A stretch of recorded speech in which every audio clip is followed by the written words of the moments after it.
Devils Wednesday. This is the State of the Fan Address, episode 141. Streaming live on Facebook Live, Twitter Live, YouTube Live, and Twitch on the Primetime Radio Network. I'm your host, Sam Wu, here with Pucks and Pitchforks Editor-in-Chief Nick Villano. Tonight's title is Devils Extended Christmas Break. Lots of things to talk about. Can you hear the sarcasm in my voice, Nick? I can. I am keen on hearing sarcasm because I am married. So it's one of the duties and the vows I took was to hear sarcasm, never point it out, but understand that there's a job to be done because of said sarcasm. Oh, well, very, very nicely said. I met your lovely wife the other day, and she is a very, very lovely person. She's very nice. She Yes. Apparently was standing outside our hotel room while we did this podcast. I was not aware of that. Very patient woman. Lovely wife. I'm a very lucky guy. Yes, you are. Yes, you are, Nick. But I would say there's a ton to talk about tonight, but that would be a lie. My cat has a lot to say, so Batman has some things to say about the Devils, but no, it's lots of losses, and then what do you think, Sam? Do you think that Tom Fitzgerald was just looking at this team, was like, maybe we just need to take a step back and I'll take this break. We're sick. We may not have COVID, but we're sick. Let's just take a step back, because I mean, Ryan Graves and Nico Hischier returned the day that they decided to put the season on pause.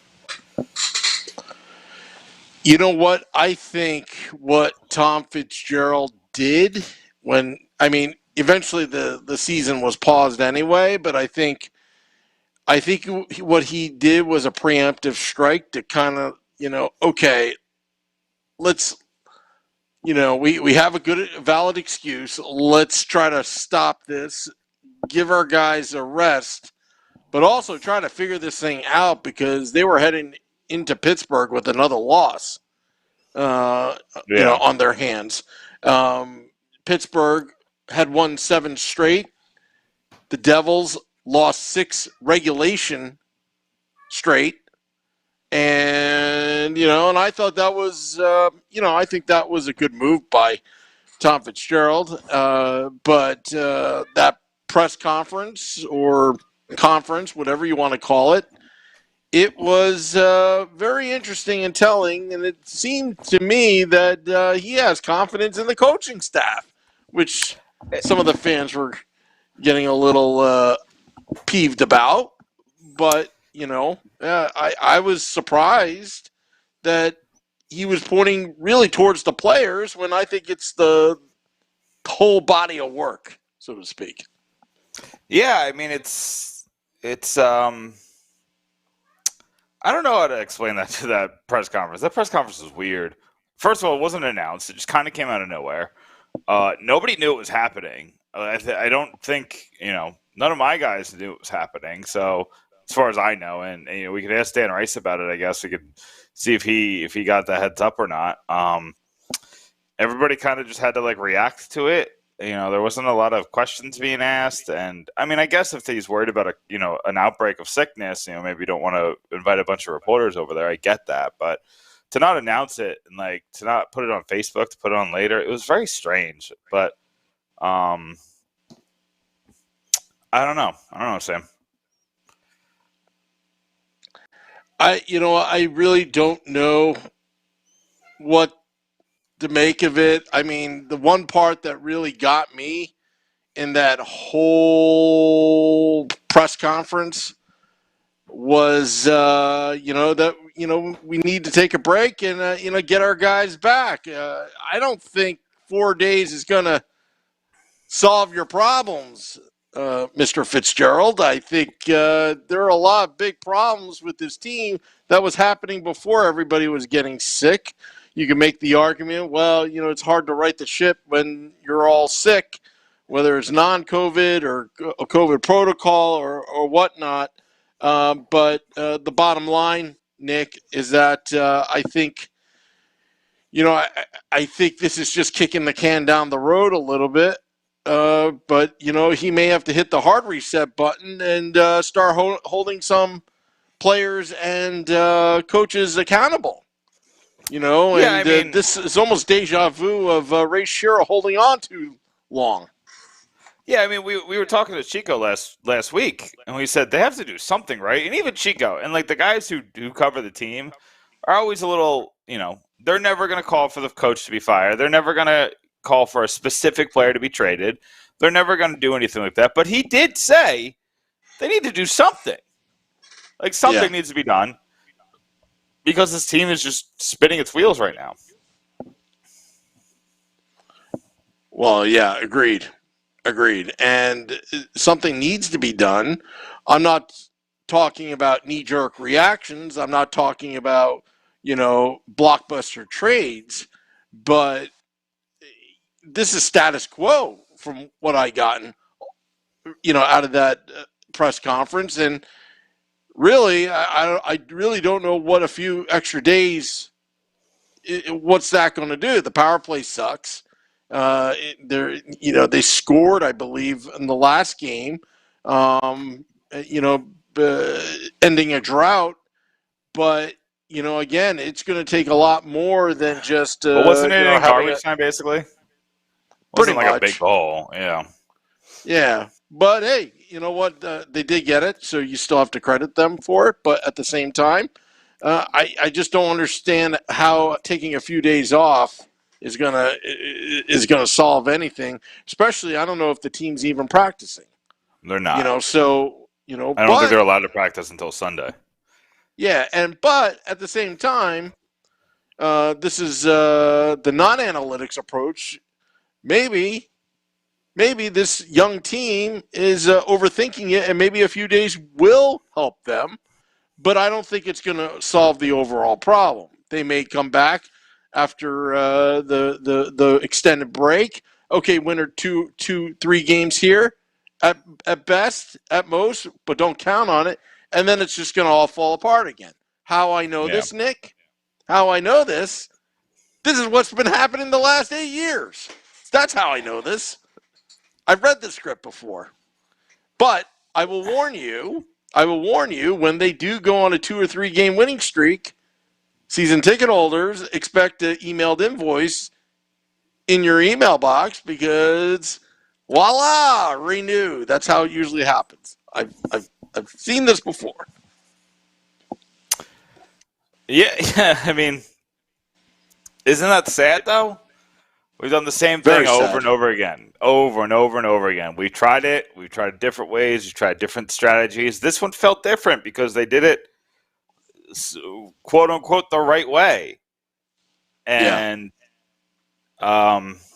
yeah, I definitely think, and we're about to go get Dan Rice of Pucks and Pitchforks. So, I'm gonna talk to him about it. A couple things. Just kind of, I want to, what I really want to know, Sam, is I really want to know what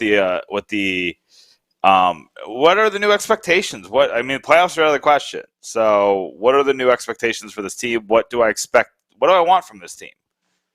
Do I want 500? Yeah. Do I want them to compete? Do I want them to play spoiler? Because I can't. Would playoffs be nice? Are playoffs possible? I mean, possible is such a weird word. Yeah, sure, playoffs are possible. But, it's possible that I could find a lottery ticket on the ground that's a winner. It's probably not gonna happen. The likelihood is very, very, very, very low.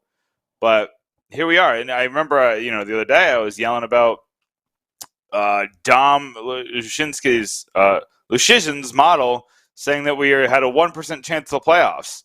I was like, well, that seems very silly. That we're already at 1%. And we're only 5 points out. But now, after looking at this team in the past couple of days, they can't get out of this hole. Like, they just look bad. This is when the eye test and analytics get together and say, this team sucks. And I don't know what the fix is. That's my real problem. I think, obviously, you could say the obvious thing, fix the power play and they start winning a couple of games. That'd be great.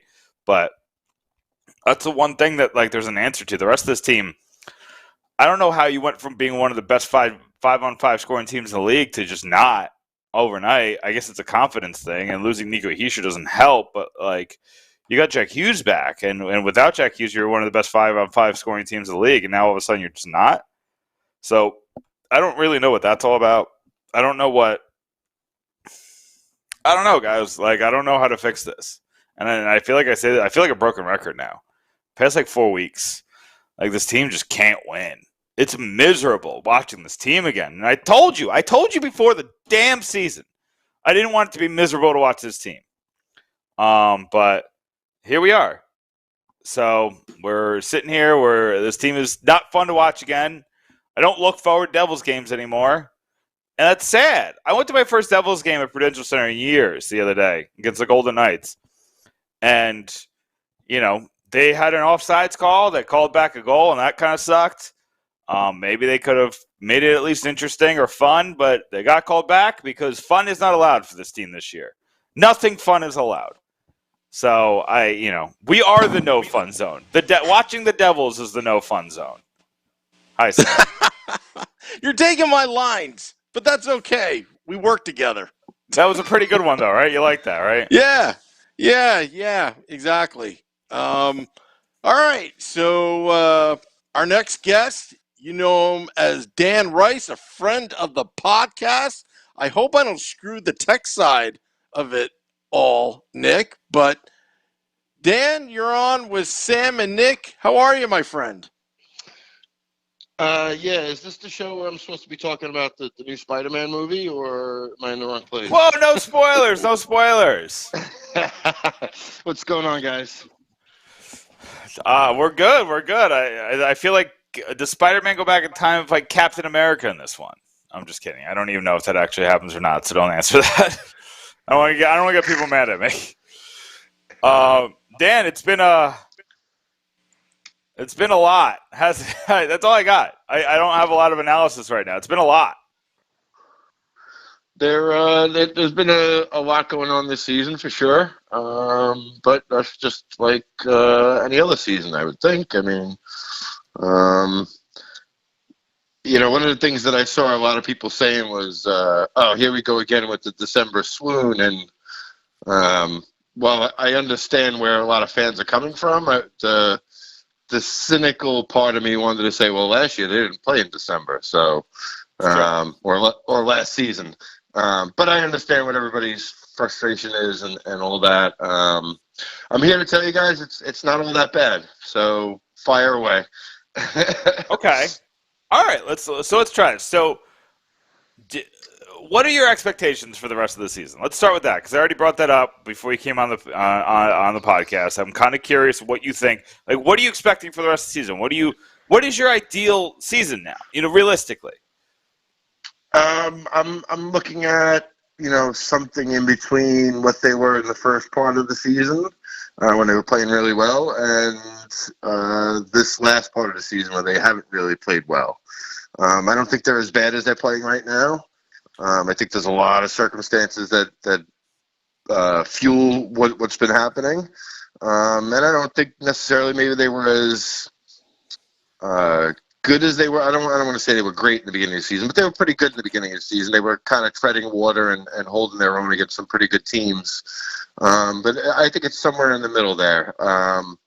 For me, the biggest thing is it feels like everybody keeps losing sight of the fact of how young this group is. And I know some people will say, well, that's an excuse, that's a crutch. You can call it whatever you want. Your best player is not even 21 years old yet. So, I think once he starts to hit that next gear, then I think it's as he goes, they go. I saw something the other day, too, that, him and Hughes and Nico and Blackwood have played something like 29 games together at the same time over the last season and a half. That's not a great recipe for success when those are your main building blocks. It's some of it is unfortunate, some of it is injury, some of it is just unfortunate situation with the virus and everything else that goes along with that. But this is a young group. I'm not really sure what everybody expected. I know they didn't expect a a 10-game winless streak or whatever they're in the midst of, and I get that, but I don't know. I don't look at this team and say, oh yeah, this is a team that can go blow for blow with a Washington, with a Tampa Bay, even with the Rangers. And there are some other teams that don't have great records that are maybe a little bit ahead of where they are. I look at Detroit, a team they played the other night, and obviously they were shorthanded too, but their star players came to play that night, and the Devils didn't. That's why they lost. Yeah, that's how it goes a lot of nights in hockey, you know.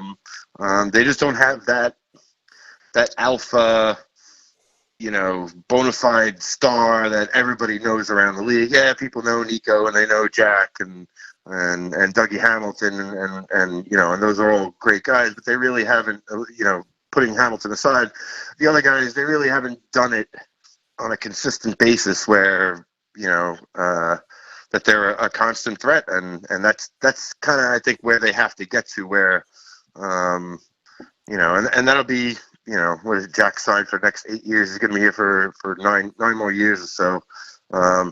They've got time to figure this out and get the right pieces around him, and I think those pieces will change, you know, from time to time as things evolve and move on, and you know, other players become available and things of that ilk. Yeah, and I see where you're coming from. I just feel like there's a lot of people, and it was funny that it's you know, I was talking to somebody through DMs on Twitter, and they said, you know, you got a bright future. I'm like, man, I've heard that for about 5 years now, and right, you know, and I get that, and I get that a lot too, where I get a lot of these fans that are, and again, I understand it. You know, they're saying, oh, the last 10 years it's been crap, and you know, I'm tired of, you know, this 10-year rebuild or whatever. You know, and I've written this before, excuse me, and I've said this to people. The rebuild, you know, however you want to look at it, it got reset when Fitz took over. When he traded Green and Coleman, that's kind of when the reset has started for this, you know, never-ending rebuild. You know, you can't pin, you know, 2015 on this group of players. You know what I'm saying? Like, these guys weren't even here. Jack Hughes was 14 years old, you know, the last time they, you know, something significant happened. You know what I'm saying? Like, so it's just, I understand all that, the frustration, the wanting to win and tired of seeing the same not good product night after night after night.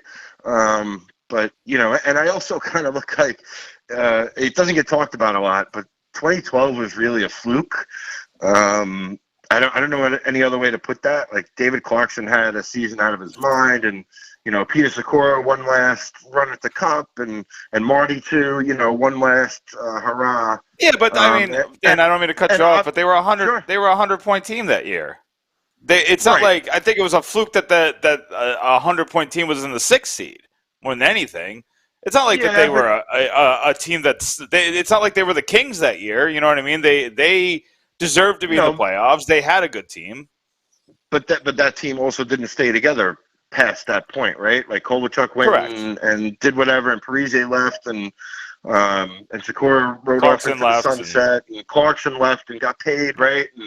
And he's never duplicated that's kind of season again, you know? Like, everything just kind of fell in place. And with anything, you know, I've always said, you know, and I'll say it till I'm blue in the face, playoffs is all about matchups, man. Like, they got the right matchups that year. If they play, if there's a different path, I don't know if they make it to the final that year. And so I think they were kind of, you know, it kind of fooled everybody into thinking that, you know, okay, now we're back into the swing of things, and this is going to be the way it's going to be the next 5 years. Obviously, it didn't happen that way. And you know, there's a lot of circumstances to go into all that. Like, I think Lou was, you know, it was time to move on, and the whole thing with Marty and Corey and et cetera, and bringing in guys like, you know, you're trying to fill voids and bringing in a Cavallari and a Ryder and a Clough and Bruner, and, you know, and it's, you know, here we are, you know, almost 10 years later, and they've only been to the playoffs once since then. So Yeah, that's not that's not great, but and I get where you're No, coming from because they have made a lot of mistakes that they've had to erase. The Camilleri thing was something they had to recover from. The Ryan Claude thing was something they definitely had to recover from. Like there's a couple things that mistakes that Lou made on his way out the door, that definitely you needed to reset and then lose it.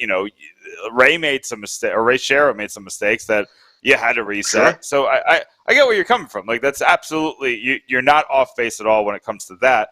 The one thing that I will kind of just maybe that I'm trying to find the right words. Something that confuses me about the state of the team is that you made moves like signing Dougie Hamilton, which I think makes sense. Maybe not that one. That one makes sense because you're signing him for 7 years, long-term investment. You have the money. You're probably always going to have the money thanks to a rising cap eventually. Hopefully, if we're not playing in front of empty arenas, we don't have to get into all that. But if the cap goes up like they're projecting a couple weeks ago, that shouldn't be a problem over the next couple of years. But the Tatar one is what kind of throws me off.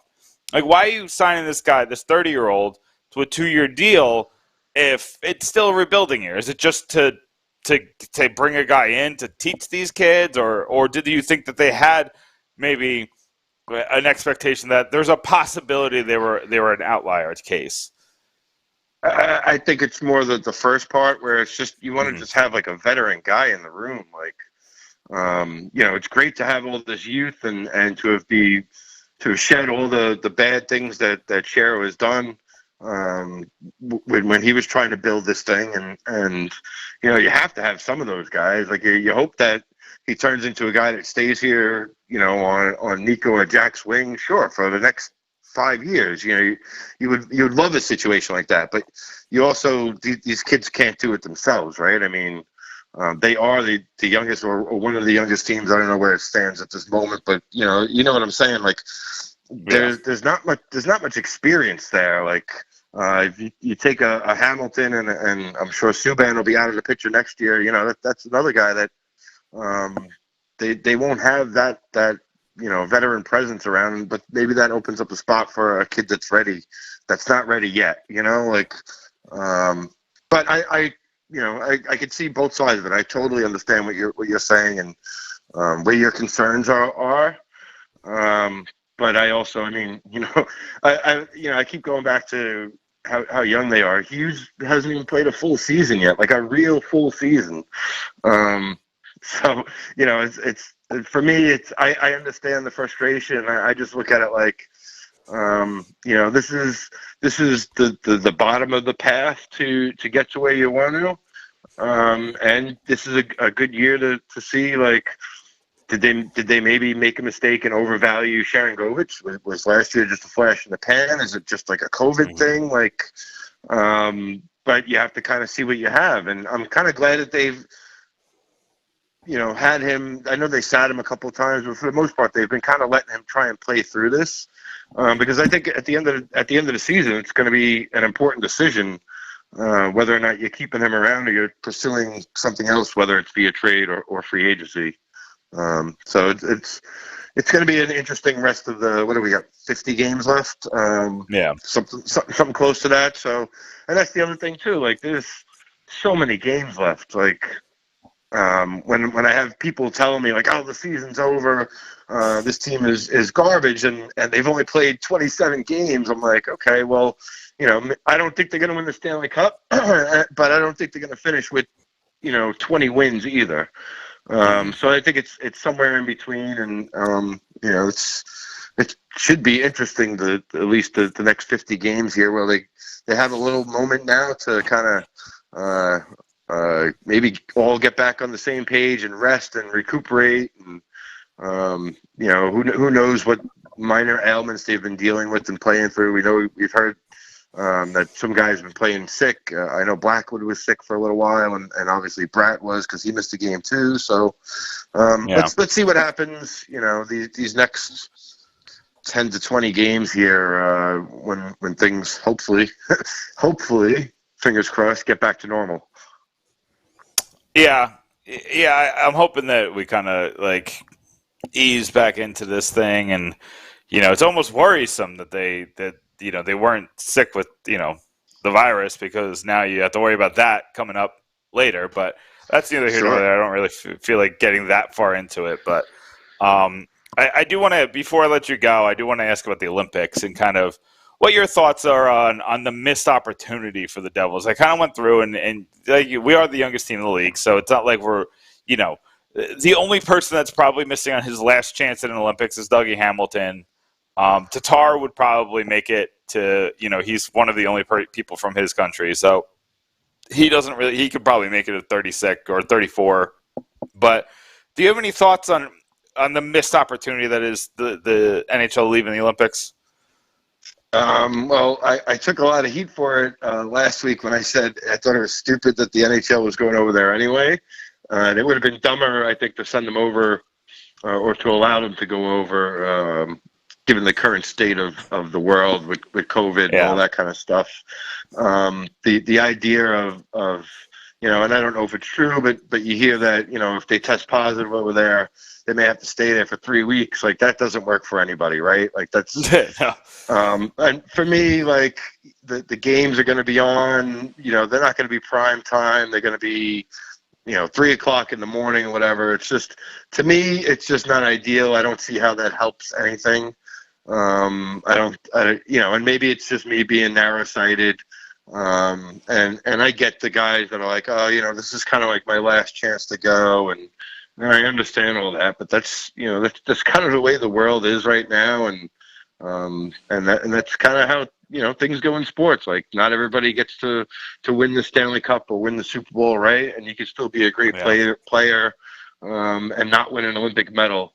It's just, those things are so, I feel like that's just, they're not getting paid for that, right? So they have contracts. This is the way it is. Maybe if it was in Canada, it would be a different story and everybody would feel a lot safer about them going to go play over there and everything shutting down for 2 weeks. And I always worry about guys getting hurt too. That's always something that's in my head in these kind of situations. I think it was maybe it was the last time the NHLers were over there. Was it John Tavares that got hurt?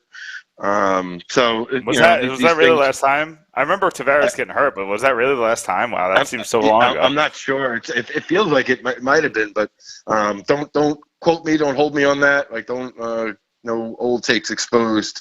But I do remember that happening. I just obviously I'm not sure exactly when it is.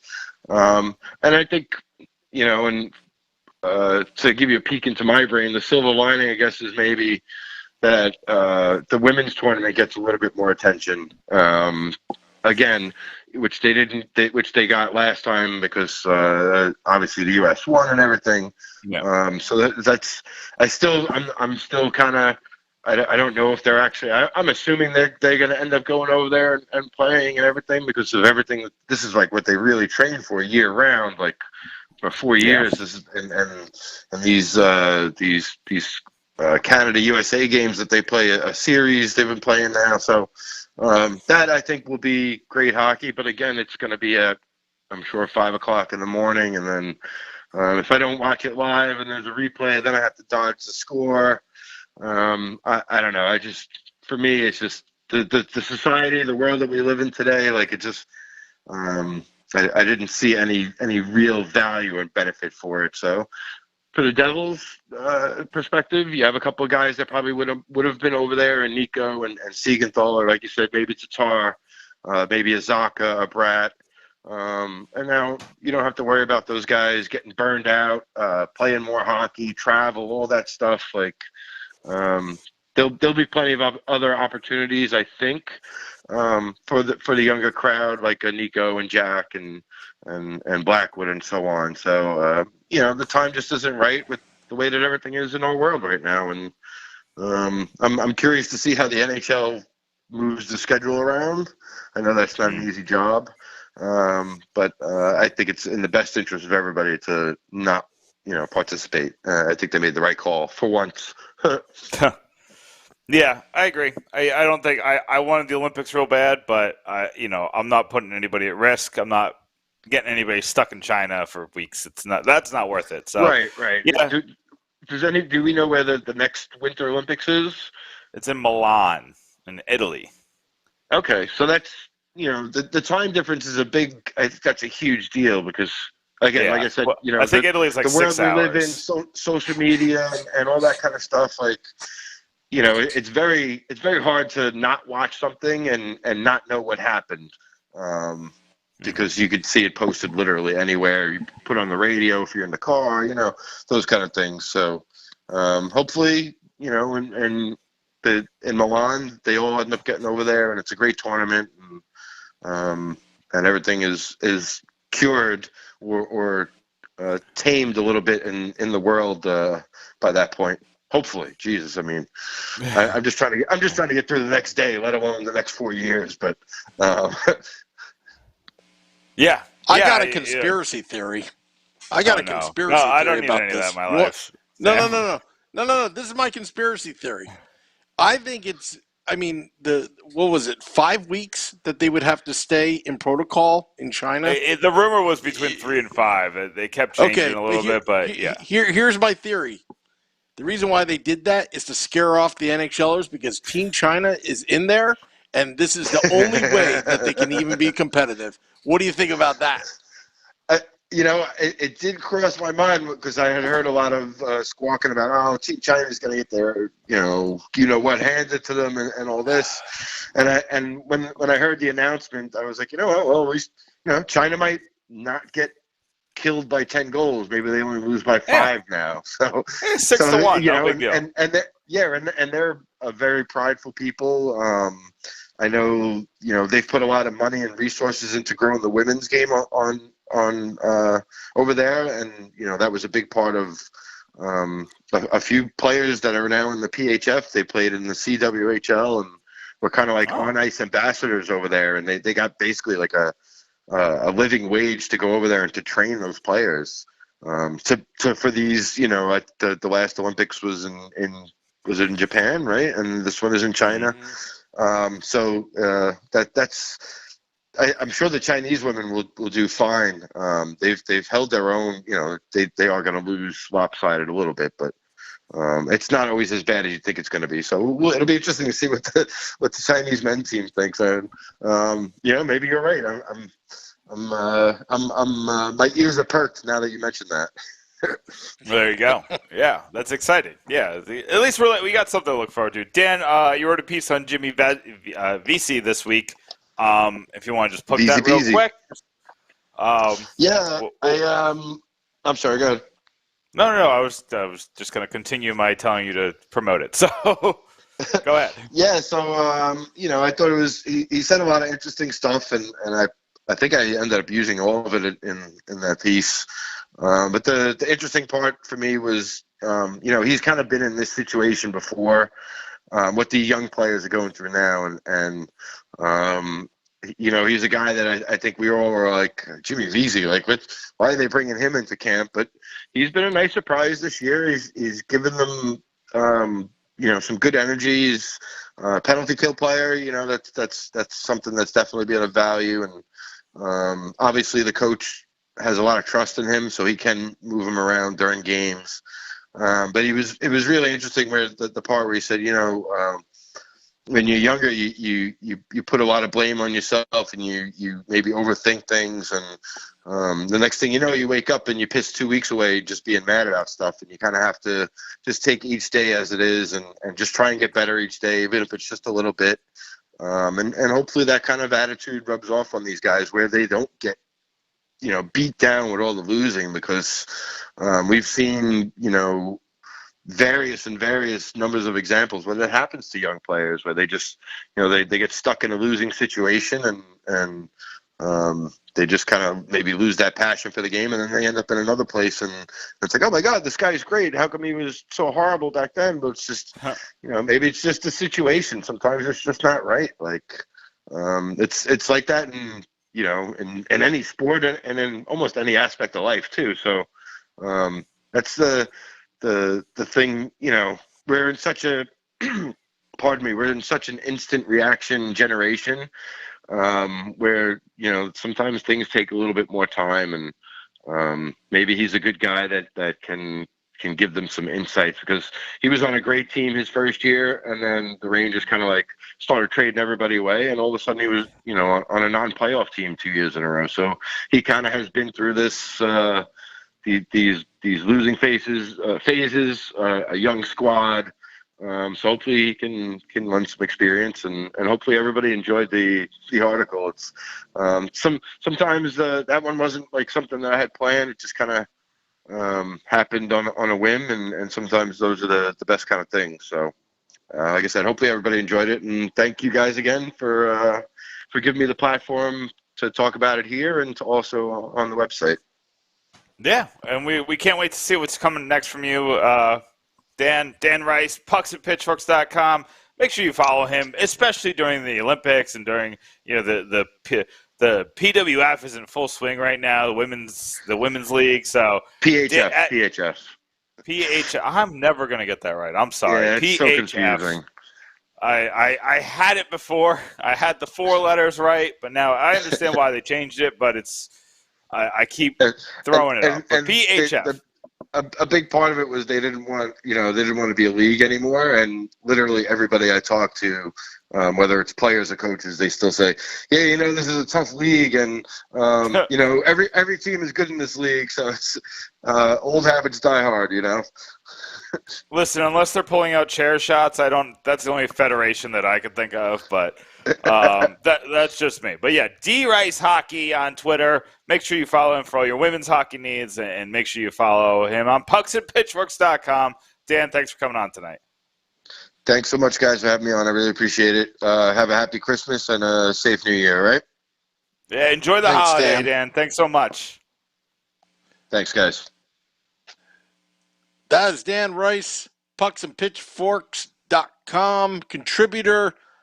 I was about to ask Dan, but I didn't want to. I'll ask him off air. The PHF is coming out with Upper Deck trading cards and NFTs and all that jazz, and I can't wait to get my Rebecca Morse trading card. Oh, the cards look cool. I'm excited for the cards. Yeah. Oh, yeah. Yeah, we should have trading cards here on the Let's Go Devils podcast. Where I can only imagine the picture used for me. Yeah, we could have Vinny, we could have Scotty, we could have Beer Baron, Shorts Guy, myself. We could have Chico because he's been filling in for Vinny at times. Yeah. Hey, you got it. It's all in the palm of your hands. But I don't have much else to say, Sam. We're on pause, so no games until next week. I will say go to pucksandpitchforks.com because we have I put up a fun article that's I'm going to be honest with you, Sam, is getting no traction because nobody's paying attention to the Devils because they're off. But I looked at the players on the team and in the prospect pool that might make it to the 2026 Olympics. Kind of went through all the players that I think might have a chance to make it. So that's retweeted that out. Yeah, so you can see that on Sam's Twitter. You can see. Yeah. But yeah, but that's basically all I got for you, Sam. And then I got Trey Matthews wrote a piece on. I mean, it's probably going to make us all sad, but it's kind of comparing Lindy Ruff to the other coaches that the Devils interviewed in 2020, kind of seeing where everybody's at. And then, yeah, that's pretty much all we got. What do you got, Sam? Me? Well, tomorrow, Vinny Parisi and I will be on the Woo Report. The Woo Report still goes on. It doesn't pause because I got a lot of things to say. Because tomorrow should have been happening at Taj Lounge 973, but let's move on forward. Happy Festivus. We are going to air our grievances around noon Eastern tomorrow because Vinny and I have got a lot of what? We've got a lot of beef. Hey, where's the beef? Where's the beef, where's Sam? the beef? Because I got grievances. I've got beer prices to jerseys to the team to coaching, even just I don't know. Why do they need to close off that street on Edison Place when I want to go through? Why do I have to remove my car Why do I have to drag all that equipment to Taj 2 blocks away in the rain? Yeah, that I don't know. You know what I mean? It's going to I be saw that. I was like, oh, one complaint fest. Notice I use complaint fest. I don't want to use the B word right now. I'm trying to keep it with we're trying to the keep this holly PG. jolly. Yeah, holly jolly holidays, right? Just We're holly trying. jolly. A couple comments, if you don't mind, Nick. Oh yeah, take it. NY Davey says they get dominated physically dominated every game. The team as a whole are not strong on the puck. That's one thing he's saying. I don't know if I Antonio, agree with that. Can I just interject? I don't think physicality. I mean, last year I thought physicality was a problem, but I don't see that being a problem this year. They're not avoiding physicality. There's been a couple. The problem is that there's been a couple like big places. Like there was a goal that Ryan Graves let up where he just kind of avoided the hit. But I don't. There's a lot of circumstances that go along with that. I don't know if they're not physical this year, and that's actually impacting them in the standings. I think they're plenty physical. I mean, Mason Gearson's in the lineup half the time. So I'm not going to sit here and say that they're not physical. And not that I want Mason Gearson in the lineup. I'm just saying, like, to say that they're not physical is I don't agree with that. Yeah. I think the Devils have gotten more physical. I don't think they're getting it pushed around like they used to last season. Like last season, you could just you sneeze on them and they'll fall down. Yeah, right they now, were bottom 5 team in physicality last year. I just don't. Yeah. Maybe they're not even in the top half this year, but they're definitely top 20. Yeah. Yeah. So, but yeah, you know what?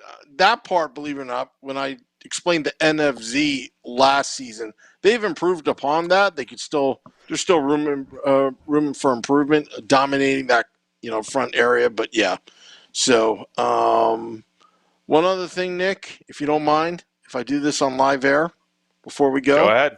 Do you mind? I like to do a little test run. I have no idea what it is, so. Yeah, so let me take off my headset. Hold on.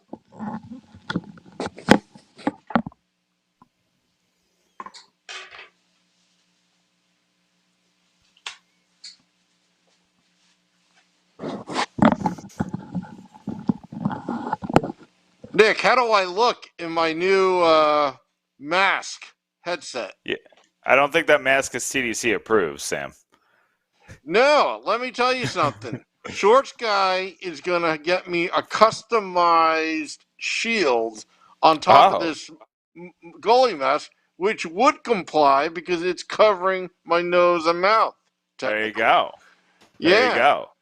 And I just want to see if the headset really works with it, and obviously it does because I can hear you. And I can hear you. We're working it. Everything's just coming up Millhouse today. Mm-hmm. Yeah.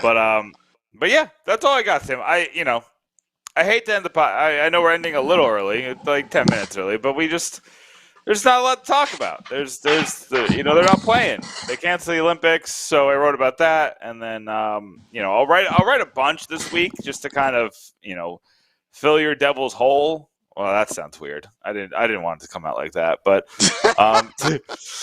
yeah. So before I say something, before I get FCC violated, we should probably go, Sam.